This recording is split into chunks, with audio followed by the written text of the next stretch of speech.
बिल्लाहि मिनश्शैतानिर्रजीम बिस्मिल्लाहिर्रहमानिर्रहीम। मेरा नाम वाजिद नईम है और अजीज तलबा और तालिबात, आज के इस ऑनलाइन लेक्चर में मैं आपको खुशामदीद कहता हूं और उम्मीद करता हूं कि आप लोग ऑनलाइन लेक्चर से मुकम्मल तौर पर इस्तेफादा कर रही होंगी। तो अजीज तलबा और तालिबात, जैसा कि आपको इल्म है, जे हमारे जो लेक्चर चल रहे हैं वो अदबी इस्तिलाहात पर मुश्तमिल हैं। और अजीज तलबा और तालिबात, इन अदबी इस्तिलाहात में से तशबीह और इस्तिआरा पर मैं मुफस्सल आपके सामने बात कर चुका हूं।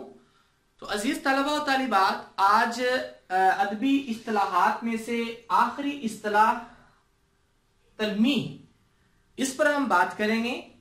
तो अजीज तलबा और तालिबात, सबसे पहले आप ये ज़हन नशीन रखिएगा, जैसा कि मैंने आपको पहले बताया था कि तशबीह और इस्तिआरा जो है वो इल्मी बयान की इस्तिलाहात में शामिल होती हैं।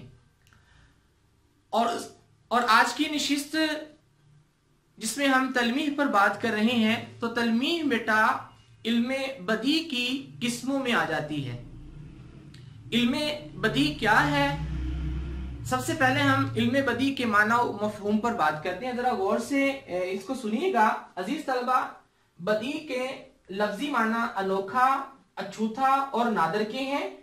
इससे मुराद ऐसा इल्म है जो कलाम में मुताबिकत, फसाहत व बलागत और सनाए बदाए के वारिद होने या करने के कवायद से बहस करता है। तो ऐसा इल्म जो है वो इल्मे बदी कहलाता है। यानी कि बेटा मैंने आपको यह भी बताया था कि तशबीह और इस्तिआरे का इस्तेमाल अपने जुमलों में या अपनी तहरीर में हम इस वजह से करते हैं कि हमारी तहरीर में जाज़िबियत का रंग आ जाए, हमारी तहरीर जो है वो खूबसूरत लगे, उसमें दिलकशी का उन्सर जो है वो गालिब रहे। तो अदबी इस्तिलाहात में तशबीह और इस्तिआरे का इस्तेमाल हम इस अंदाज से करते हैं। तो बेटा इल्मे बदी का मकसद भी यही होता है कि आप अपनी तहरीर में जो है वो फसाहत व बलागत का रंग जो है वो जमाना चाहते हैं। इस वजह से हम जहां इल्मे बयान का सहारा लेते हैं तो वहां उसके साथ साथ हम इल्मे बदी का सहारा लेकर भी अपने कलाम में फसाहत व बलागत का रंग जो है वो चढ़ाते हैं। तो अजीज तलबा और तालिबात, इसी के साथ ही इल्मे बदी की एक जामे और मुख्तसर तारीफ मजीद मैंने लिखी है, उसको भी जरा समाअत कीजिए। ऐसा इल्म जिसमें कलाम की लफ्जी और मानवी खूबियां बयान की जाती हों, उस इल्म को इल्मे बदी कहते हैं। तो अजीज तलबा और तालिबात, इल्मे बदी का आपने माना व मफहूम जो है वो समाअत कर लिया होगा। अब बढ़ते हैं बेटा हम आगे। मजीद इल्मे बदी के हवाले से चंद अहम मालूमात जो है वो आपके सामने बयान करना चाहता हूं। अजीज तलबा और तालिबात, इसको भी आपने जरा गौर से समाअत करना है। बेटा इल्मे बदी का ताल्लुक जो है वो दो उमूर के साथ है, एक सनाए मानवी के साथ और दूसरा सनाए लफ्जी के साथ। अब बेटा सनाए जो है, सनाए मानवी जो है, इसमें माना को मद्देनजर रखते हुए कुछ सिफ्त पैदा की जाती है, वो सनाए मानवी कहलाती है। अब सनाए बेटा सनत से है, सनत के माना बनावट के हैं, बनाने वाला साने जबकि बनने वाला मसनू कहलाता है। जैसे आप कायनात पर गौर करें अजीज तलबा और तालिबात, तो इस कायनात का बनाने वाला जो है वो अल्लाह की जात है, यानी कि वो साने है, और हम उसकी मखलूकात यानी कि बनने वाले। तो हम क्या हुए जी? मसनू। मसनू वाहिद है और मसनूआत इसकी क्या जी? जमा है, यानी कि हम बनने वाले हैं, उसकी मसनूआत हैं। तो इसी तरह अजीज तलबा और तालिबात, जब एक लिखारी, अदीब, मुसन्निफ या शायर कोई कलाम लिखना चाहता है या कोई तहरीर लिखना चाहता है, तो वो इल्मे बयान की इस्तिलाहात को मद्देनजर रखते हुए और इल्मे बदी की इन दो किस्मों को मलूज़े खातर रखते हुए जो है अपनी तहरीर में जाज़िबियत का रंग जो है वो पैदा करता है। उस जाज़िबियत के रंग में कुछ मानवी रंग होता है और कुछ लफ्जी रंग होता है। तो मानवी रंग जो होता है बेटा, उसमें कौन कौन सी चीजें शामिल हैं जिसको मलूज़े खातर रखते हुए एक अदीब या शायर अपने कलाम में वुसअत को पैदा करता है, बलागत को पैदा करता है। तो बेटा सबसे पहली किस्म जो है सनाए मानवी में वो है जी सनत तलमी, और आज के लेक्चर में जेर बहस भी हमारी जो है वो तलमी ही है।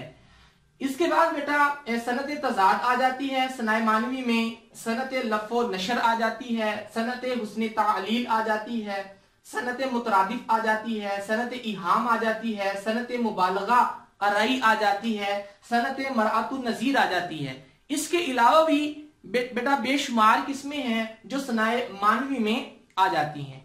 तो इसके बाद बढ़ते हैं बेटा हम दूसरी किस्म की तरफ। तो दूसरी किस्म मैंने कहा था आपको सनाए लफ्जी है, यानी कि मानवी खूबी को लफ्जी खूबी के ऊपर जो है वो तरजीह दे दी जाती है।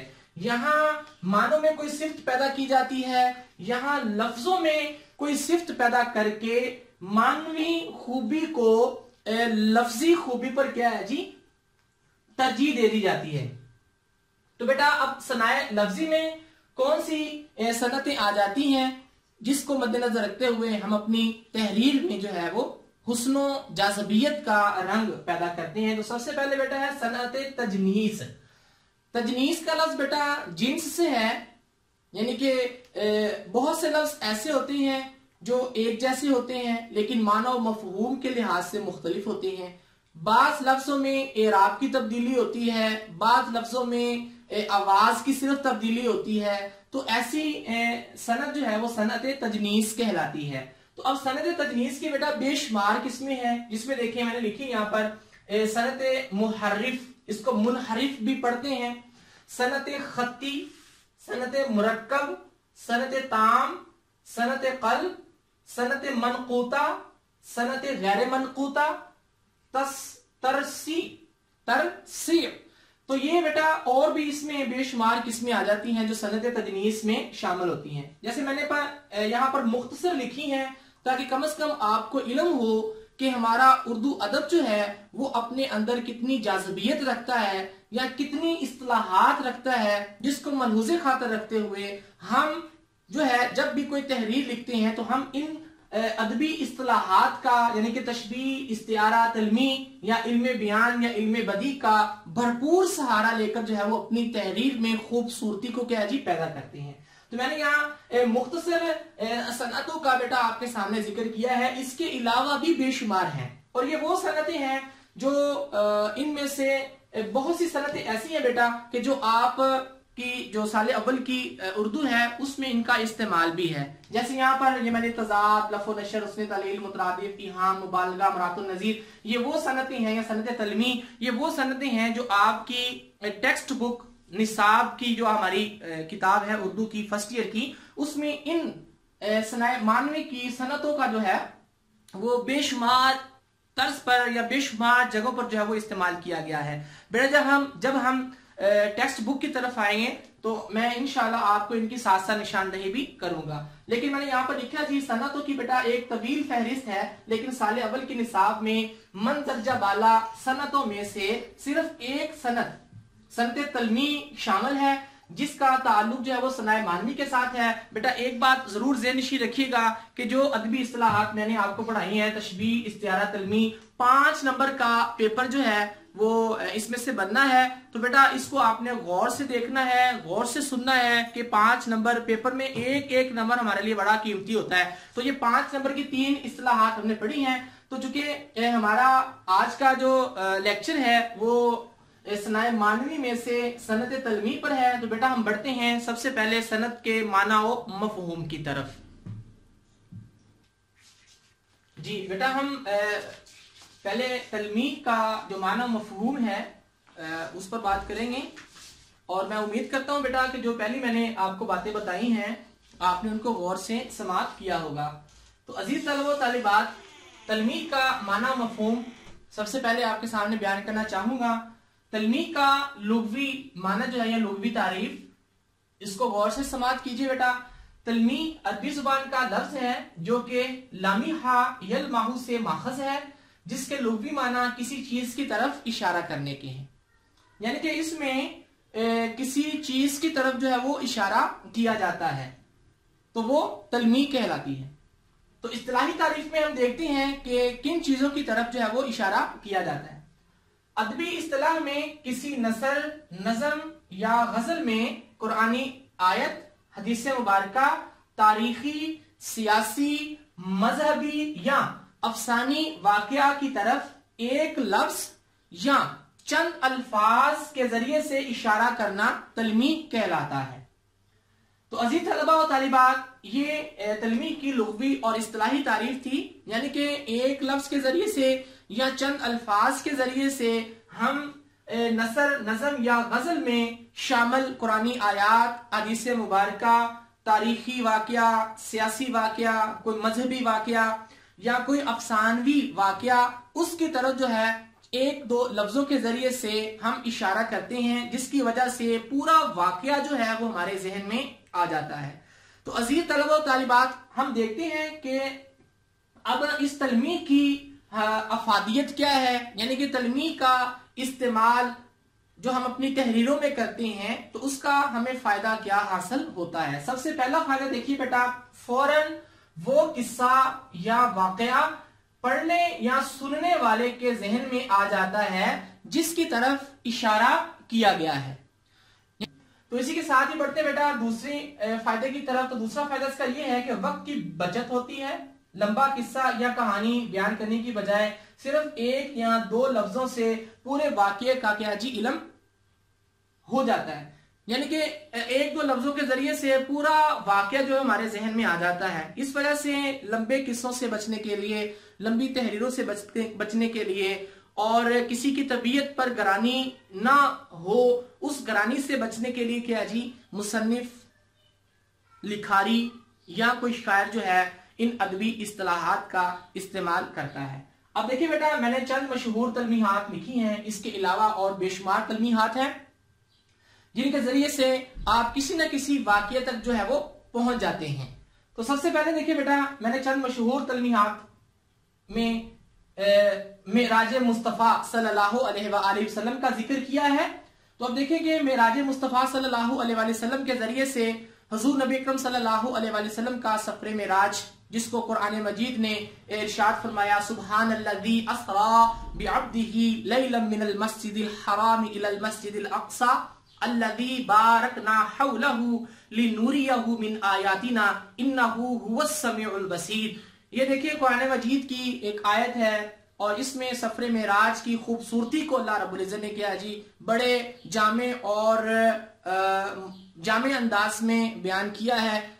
तो इससे पूरा सफर मेराज जो है हमारे जहन में आ जाता है कि हुज़ूर नबी अकरम सल्लल्लाहु अलैहि वसल्लम रात के मुख्तसर से हिस्से में गए भी, काबा कौसैनी औ अदना की कुर्बतों में चले गए, अपने रब से मुलाकात की और फिर वापस भी आए। कितना वक्त लगा, कितना वक्त नहीं लगा, क्या क्या चीजें आपने देखी और क्या क्या चीजें आपने नहीं देखी, ये सारा सफर जो है ये मेराज मुस्तफ़ा सल्लल्लाहु अलैहि वसल्लम कहलाते हैं। इसको सफर मेराज भी कहते हैं। सिदरतुल मुंतहा भी इसी तलमीह पर बात की जाती है। असाए मूसा, यानी कि मूसा अलैहिस्सलाम के असा मुबारक की तरफ इशारा किया जा रहा है। और अल्लाह रब्बुल इज़्ज़त ने बेटा हर नबी को कोई ना कोई मोजज़ा जरूर अता किया हुआ होता है और उसी मोजज़े के जरिए से नबी की जो है वो शनाख्त होती है और नबी का मुकामो मर्तबा जो है वो आम इंसानों से क्या है जी बढ़ जाता है। तो असाए मूसा, मूसा अलैहिस्सलाम के पास एक असा था जो आप जमीन पर फेंकते वो अज़दहा बन जाता, सांप बन जाता। और यही वो असा था कि जब बनी इसराइल की कौम आपके पास आई कि अपने रब से जो है वो हमें बारिश जो है वो लेकर दें, तो आपने काहत साली थी पानी की, तो आपने पत्थर पर जो है इस असा को मारा, जिसकी वजह से 12 चश्मे जो है उस पत्थर से फूट पड़े। 12 कबीले थे, तो हर चश्मा जो है वो हर चश्मा जो है वो अलग अलग कबीले को क्या जी सैराब करता था। इससे भी और भी बेशुमार जो है वो इस असा मुबारक से जो है वो हजरत मूसा अलैहिस्सलाम जो है वो काम लिया करते थे। तो उस असा मुबारक की तरफ इशारा है। चाहे यूसुफ है, चाहे कहते हैं कुएं को यूसुफ अलैहिस्सलाम का, यानी कि वो कुआं जिसमें आपके भाइयों ने आपको क्या जी फेंक दिया था, उस कुएं से मुराद है। बैतुल अहजान, बैत कहते हैं अरबी में घर को, और अहजान हुज़न से है, यानी कि वो मुकाम, वो जगह या वो घर जिसमें हजरत याकूब अलैहिस्सलाम ने गिरिया औजारी करके अपनी आंखों की बेनाई हजरत यूसुफ अलैहिस्सलाम की अदम मौजूदगी की वजह से क्या है जी, अपनी बेनाई जो है वो गंवा दी थी। तो वो मुकाम मुराद है यहां से। कोह जूदी, इसको सफीना नूह भी कहते हैं या तूफान नूह भी कहते हैं। बहरहाल ये कोह जूदी वो मुकाम है जहां पर हजरत नूह अलैहिस्सलाम की कश्ती जो है वो आकर रुकी थी। इससे वो तलमीह मुराद है। जामे जम या जामे जमशेद, ये जमशेद के उस प्याले की तरफ इशारा है जिसमें वो पूरी दुनिया का जो है वो नक्शा देखा करता था। ये एक तलमीह है बेटा। उसके बाद चाहे बाबुल, चाह कहते हैं कुएं को, और बाबुल बाबुल का कुआं। और बेटा ये भी एक तलमीह है जिसमें दो मशहूर फरिश्ते हारूत और मारूत को अल्लाह रब्बुल इज्जत ने उल्टा लटकाया हुआ है, उस कुएं की तरफ इशारा है। आईना सिकंदर, ये बेटा ये भी एक तलमीह है, यानी कि सिकंदर आजम ने कहते हैं जी एक समंदर के ऊपर जो है वो एक मीनार तामीर किया, और उस मीनार के ऊपर जो है वो इसने एक आईना नक्श कर दिया, आईना शब्द कर दिया, आईना लगा दिया वहां पर, और जिसमें वो आने वाली साजिशों का जो है वो इदराक किया करता था। यानी कि जितनी भी आने वाली साजिशें हैं उस आईने पर जो है मुनअकस हो जाती थी, और उसको पता चल जाता था कि अब कौन सी साजिश जो है वो होने वाली है।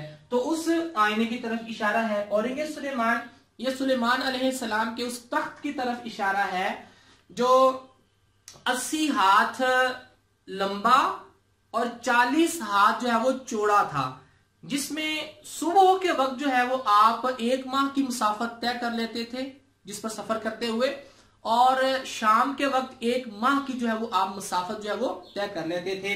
तो उस तख्त से मुराद है जी औरंगे सुलेमान। तो बेटा ये चंद मशहूर और भी बेशुमार तलमीहात है बेटा। तो मैंने यहाँ पर चंद रखी हैं सिर्फ इसलिए ताकि आपको पता चले कि जब मुसन्निफ या कोई अदीब या कोई शायर जो है इन तलमीहात का इस्तेमाल करता है तो कितने बड़े और मुफस्सल वाक़िआत को 1-2 लफ्जों में जो है वो पिरो के रख देता है, यानी कि दरिया को कूजे में बंद कर देता है। तो अजीज तलबा तालिबात, चूंकि मैंने कहा था ये अदबी इस्तिलाहात में से 5 नंबर का पेपर जो है वो आपसे पूछा जाता है। मैंने नसरी और शेरी मिसालों से तलमीह का एक जायजा, मैंने तशबीह का जायजा भी आपके सामने पेश किया था, इस्तिआरे का जायजा भी आपके सामने पेश किया था। और ये जायजा पेश करने का बेटा मेरा मकसद सिर्फ ये है कि आपको पेपर में किस अंदाज से वो सवालात जो है वो पूछ सकता है। तो बेटा बढ़ते हैं हम नसरी और शेरी मिसालों से तलमीह के जायजे की तरफ।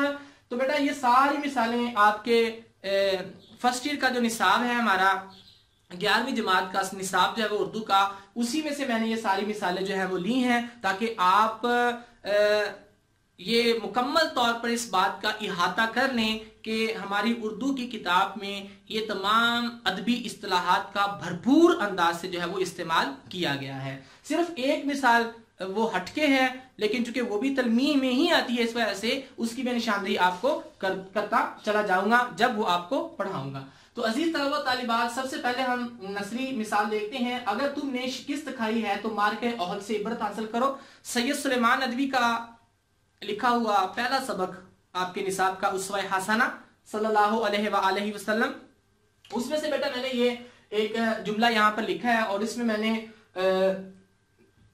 नीली रोशनाई से जो है उस लफ्ज को मैंने नुमाया करके लिख दिया है जिससे हम तलमीह की तरफ जो है वो इशारा कर सकते हैं, तलमीह मुराद ले सकते हैं। तो बेटा देखिए मारका ओहद, मारका कहते हैं जंग को, ओहद ओहद का यानी कि जो ओहद की सरजमीन सऊदी अरब में ओहद का पहाड़ भी है, तो वहां पर जो जंग हुई थी कुफार और मुशरिकीन में, तो उस जंग की तरफ इशारा है।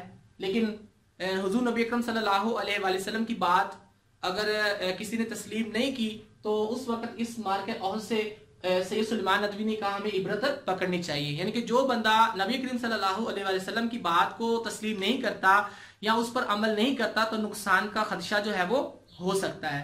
तो फिर कुछ तीर अंदाजों ने आप सरकार दो आलम सल्लल्लाहु अलैहि वसल्लम की बात पर जो है वो अमल नहीं किया, जिसकी वजह से मारका ओहद यानी कि ओहद की जो जंग थी उसमें मुसलमानों को इबरतनाक शिकस्त हुई, तो उस वाक़े की तरफ यहाँ पर इशारा किया जा रहा है।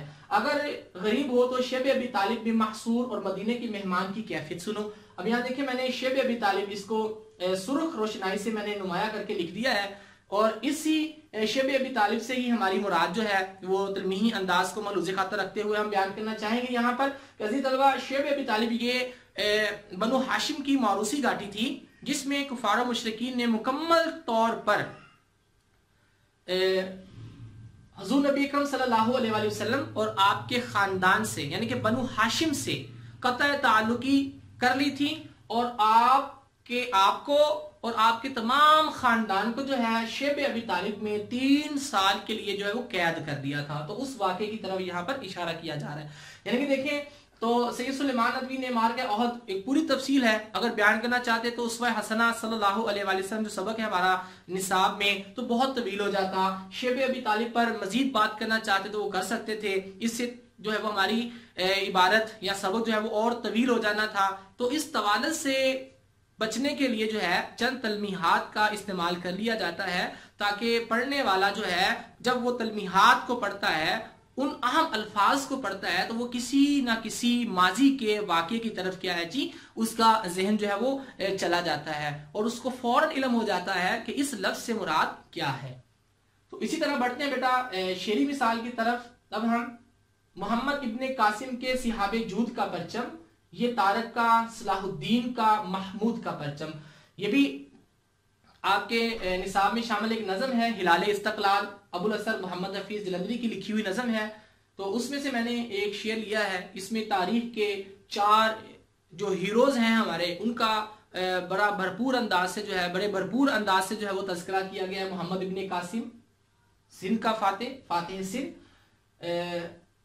तारक का फातेह उंदलस, सलाहुद्दीन अयूबी सुलेबी जंगों का बादशाह, महमूद गजनवी, उसकी तरफ इशारा किया जा रहा है। तो इसी तरह बढ़ते हैं बेटा हम अपनी अगली मिसाल की तरफ। इमाम अहमद रज़ा खां बरेलवी रहमतुल्लाह अलैह का आपने नाम सुना होगा, उनके कलाम में से मैंने एक शेर लिखा है, बहुत खूबसूरत शेर है, और आपने सरकार दो आलम सल्लल्लाहु अलैहि वसल्लम के उसाफ़े हमीदा का यहाँ पर तज़किरा किया, और इस शेर में अल्लाह रब्बुल इज़्ज़त की कुछ कसमों का जो है वो तज़किरा आपने बयान किया है। वैसे आप देखिए कुरान मजीद में कई मुकामात पर अल्लाह रब्बुल इज़्ज़त ने नबी करीम सल्लल्लाहु अलैहि वसल्लम के हवाले से कसम उठाई है। अब वो रब जो पूरी कायनात को तख्लीक कर रहा है उसको कसमें उठाने की क्या जरूरत है, लेकिन बेटा जब अल्लाह की जात कसम उठाती है तो उसका मकसद कुछ और होता है। तो अजीज तलबा तालिबात, यहाँ पर हम देखते हैं कि इमाम अहमद रजा खां बरेलवी रहमतुल्लाह अलैह ने किस अंदाज से हुज़ूर नबी अकरम सल्लल्लाहु अलैहि वसल्लम के हवाले से अल्लाह रब्बुल इज़्ज़त ने जो कसमें उठाई हैं वो क्या है जी। सबसे पहले शेर को समाअत कीजिए। वो खुदा ने है मर्तबा तुझको दिया, ना किसी को मिले ना किसी को मिला, के कलामे मजीद ने खाई शहा, तेरे शहरो कलामो बका की कसम। अब इसमें देखें कि 3 तलमीहात है हमारी, और तीनों तलमीहात जो है वो कुरान मजीद की मुख्तलिफ आयात की तरफ इशारा कर रही हैं। क्योंकि तारीफ मैंने आपको बताया था नसर में, नज़म में या गज़ल में किसी कुरानी आयत, हदीस मुबारका, तारीखी वाक़या, सियासी वाक़या, मजहबी वाक़या, अफसानवी किरदार जो है उसकी तरफ इशारा करना यह तलमी कहलाता है। तो इसमें देखिए बेटा अल्लाह रब्बुल इज़्ज़त ने, इमाम अहमद रज़ा खान बरेलवी कहते हैं जी, कलाम मजीद ने खाई शहा, यानी कि शाह अरब हुज़ूर नबी अकरम सल्लल्लाहु अलैहि वसल्लम की जात मुराद है यहाँ पर। तेरे शहरो कलामो बका की कसम, यानी कि शहर मक्का की कसम खाई, जिसको मैंने यहाँ पर लिखा है ला उक़सिमु बिहाज़ल बलद, यानी कि ए हबीब मुकर्रम सल्लल्लाहु अलैहि वसल्लम मुझे शहर मक्का की कसम है। तो शहर मक्का की कसम जो है वो खाई जा रही है यहाँ पर। उसके बाद कलाम है, यानी कि जो नबी करीम सल्लल्लाहु अलैहि वसल्लम ने कलाम फरमाया उस कलाम की कसम अल्लाह रब्बुल इज़्ज़त ने उठाई। कैसे? वफीही या रब्बी इन्ना हाउलाई कौमुन ला युमिनून। वफीही, वाव यहाँ पर कसमिया है, फीही इसमें, किसमें? जो बात नबी करीम सल्लल्लाहु अलैहि वसल्लम अल्लाह से फरमा रहे हैं, क्या? या रब्बी, ए मेरे रब, इन्ना हाउलाई कौमुन ला युमिनून, कि ये वो कौम है जो ईमान नहीं लाएगी। तो अल्लाह रब्बुल इज़्ज़त ने देखें कि यहाँ पर देखिए क्या इरशाद फरमाया कि वफी ही, और इसमें ए हबीब जो आप फरमा रहे हैं कि ये कौम ईमान जो है वो नहीं लाएगी, मुझे उसकी कसम है। तो अब देखिए आपके कलाम की अल्लाह रब्बुल इज्जत ने यहाँ पर क्या जी कसम उठा दी। उसके बाद बका, बका कहते हैं जिंदगी को, तो कुरान मजीद में बेशुमार मुकामात पर अल्लाह रब्बुल इज्जत ने हजूर नबी अकरम सल्लल्लाहु अलैहि वसल्लम की उम्र मुबारक की कसम उठाई है। तो यहाँ देखें ला उम्र के इन्नहुम लफी सकरातिहिम यअमहून, यहाँ पर देखें अल्लाह रब्बुल इज्जत ने हजूर की उम्र मुबारक की कसम खाई और कहा कि ए हबीब मुकर्रम, बेशक काफिर लोग जो हैं वो नशे में बह रहे हैं। आपकी उम्र मुबारक की कसम है कि काफिर लोग नशे में बह रहे हैं। तो देखें किस खूबसूरती के साथ, किस अंदाज से इमाम अहमद रजा खां बरेलवी रहमतुल्लाह अलैह ने अपने इस शेर में तवालत से बचने के लिए सनाए मानवी का खूबसूरत इस्तेमाल किया है और कुरान मजीद की 3 खूबसूरत आयतों की तरफ जो है वो इशारा करके इस शेर की अहमियत को क्या जी 4 चांद लगा दिए हैं। तो इसके बाद बेटा हम बढ़ते हैं मजीद आगे। ये मीर तकी मीर की गजल में से एक शेर लिया है और ये भी आपके निसाब में शामिल है। हर जख्म जिगर दावरे महशर से हमारा, इंसाफ तलब है तेरी बेदादगरी का।